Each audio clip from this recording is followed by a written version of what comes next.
Salam, salam sejahtera, salam kasih. Bertemu kita kembali di dalam Seven Spirit Series ataupun 7 Roh Allah Series. Hari ini kita akan belajar tentang roh yang ketiga, yaitu roh pengertian. Mari kita lihat dalam Yesaya 11 ayat yang kedua.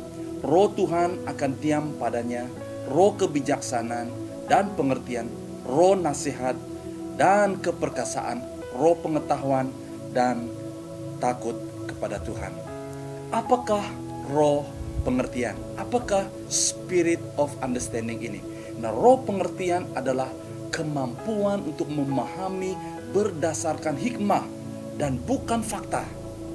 Orang yang mempunyai roh kepengertian boleh membuat pilihan bukan hanya berdasarkan fakta, tetapi pilihan yang benar berdasarkan kebenaran firman Tuhan. Nah, bahasa asli ataupun bahasa Ibrani untuk pengertian adalah bin, yang berarti satu kuasa ataupun kemampuan untuk menilai sesuatu dari perspektif hikmah atau kebijaksanaan.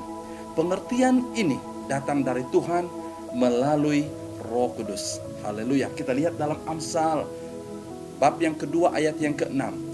Karena Tuhan sajalah yang mengurniakan hikmah, dan daripada mulutnya lah datang pengetahuan serta pengertian.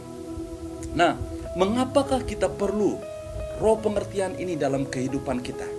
Yang pertama, saudara, roh pengertian akan menjaga dan melepaskan kita dari cengkeman, kejahatan, dan tipu muslihat. Kita lihat dalam Amsal 2 ayat 11 dan 12. Budi bicara menjadi pengawas kamu, dan pengertian akan menjaga kamu, untuk melepaskan kamu daripada cengkraman kejahatan dan daripada orang yang mengucapkan tipu muslihat. Saudara dan saudari, setiap hari kita berhadapan dengan kejahatan. Kita berhadapan dengan tipu muslihat si iblis. Tipu muslihat si iblis sangat licik dan sangat halus. Dengan kekuatan kemampuan kita sebagai manusia, kita tidak boleh terlari daripada tipu daya iblis. Maka dengan itu kita perlukan roh pengertian supaya kita terlepas daripada cengkraman kejahatan. Yang kedua, mengapa kita perlukan roh pengertian adalah untuk mendapat kebahagiaan. Di dalam Amsal 3 ayat yang ke-14 berkata, betapa bahagialah orang yang mendapat hikmah dan orang yang memperoleh pengertian, karena labanya lebih besar daripada keuntungan perak dan hasilnya lebih berharga daripada emas. Apa yang membuat kita bahagia? Kebahagiaan sejati tidak boleh diperolehi dengan uang ringgit, emas, perak. Kebahagiaan sejati juga tidak boleh dinikmati daripada makanan yang sedap ataupun pergi bercuti di luar negara ataupun pangkat, kedudukan dan sebagainya. Tapi firman Tuhan jelas hari ini, kita memerlukan roh pengertian untuk kita mendapat kebahagiaan di dalam Tuhan. Yang ketiga, saudara, mengapa kita perlukan roh pengertian? Yaitu supaya kita memperoleh ketenangan jiwa. Haleluya. Nah, di dalam Amsal 17 ayat yang ke-27, orang yang berpengetahuan mengawal kata-katanya, dan orang berpengertian tenang jiwanya. Haleluya, saudara.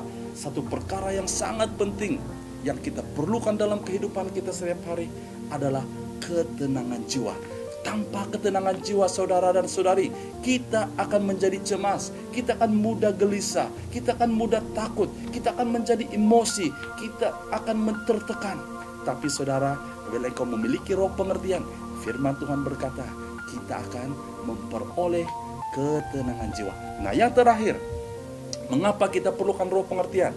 Adalah untuk memahami keadaan masa dan tahu apa yang patut dilakukan. Dalam 1 Tawari 12 ayat yang ke-32, dari Bani Isyakar, orang yang mempunyai pengertian tentang saat-saat yang baik, sehingga mereka tahu apa yang patut diperbuat oleh bangsa Israel. Nah, saudara, kita lihat Bani Israel dikenali sebagai suku yang boleh memahami hal-hal yang dalam ataupun deeply intuitive. Berarti saudara, mereka mengenal kebenaran rohani. Ya, mereka tahu tentang hal-hal firman Tuhan. Nah, kita lihat kebanyakan ahli-ahli teologi pada waktu itu, saudara, dan sekolah-sekolah datang daripada Bani Isakar karena mereka mendalami kerohanian dan teologi, maka mereka dapat mempunyai pengertian. Mereka mendapat roh pengertian. Justru itu mereka dapat memahami keadaan, masa dan musim, dan tahu apa yang harus mereka lakukan. Sebagai kesimpulan, saudara dan saudari, marilah kita bertekun mencari pengertian, dan Roh Kuduslah yang akan menjadi sumber segala pengertian. Dan saya akhiri dengan firman Tuhan dalam Amsal 2 ayat yang pertama sampai ayat yang ke-6.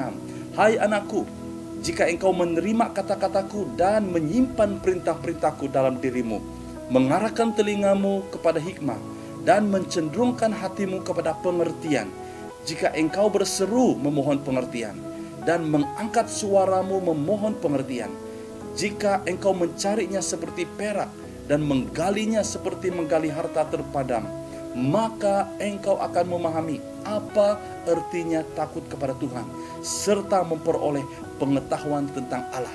Karena Tuhan sajalah yang mengurniakan hikmah, dan daripada mulutnya lah datang pengetahuan serta pengertian. Haleluya. Mari kita tunduk kepala, kita berdoa.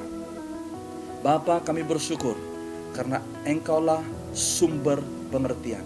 Kami datang kepada Engkau Tuhan, memohon roh pengertian supaya kami hidup di dalam pengertian. Kami dapat memahami dan mengerti keadaan kami, bahkan dan roh pengertian ini akan membantu kami, menolong kami untuk kami membuat pilihan-pilihan yang tepat. Bahkan roh pengertian inilah yang akan membawa kami semakin dekat di dalam rencangan Tuhan, semakin dekat dengan Bapa di surga. Terima kasih Tuhan, terima kasih Yesus. Ini doa kami, di dalam nama Tuhan Yesus kami berdoa dan bersyukur. Amin. Sekian saja renungan singkat hari ini. Kiranya renungan ini dapat menolong kita, dapat membangunkan iman kita, supaya kita sentiasa mencari roh pengertian daripada Roh Kudus. Tuhan Yesus memberkati. Stay safe, stay healthy, and stay safe.